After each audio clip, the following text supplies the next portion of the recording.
দর্শক দেখতে পাচ্ছি ভুয়া ভুয়া স্লোগান দিয়ে যে দর্শকরা আসলে মিরপুর স্টেডিয়াম ত্যাগ করছে। ভুয়া ভুয়া বলে আসলে কি কাকে বলছেন? ভুয়া ভুয়া টিম সিলেকশন ভুয়া, যা আজকে 5 জন চেস নিয়ে নামছে, যা ইতিমধ্যে আমরা কোনোদিন দেখি না। 25 রানে 5 উইকেট। ভুয়া ভুয়া ভুয়া ভাই এটা দরকারই ছিল।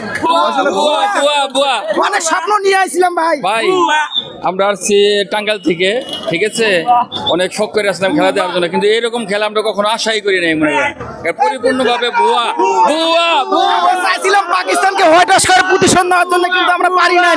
অনেক স্বপ্ন নিয়ে আসছিলাম। বুয়া। ভাই কি হতাশ হয়ে বের হচ্ছেন? আর বললেন না ভাই, এই হতাশা নিয়ে থাকা যায়?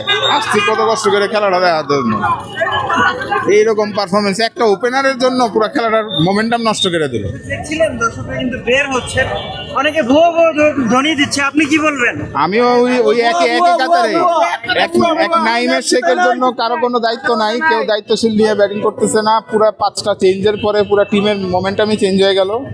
আর একটা ওপেনিং ব্যাটসম্যানের জন্য দেখেন সবাই প্রেশার পরে একটা একটা করে উইকেট দিয়ে আসছে, বিলাই দিয়ে আসছে। আজকে যে প্রত্যাশা নিয়ে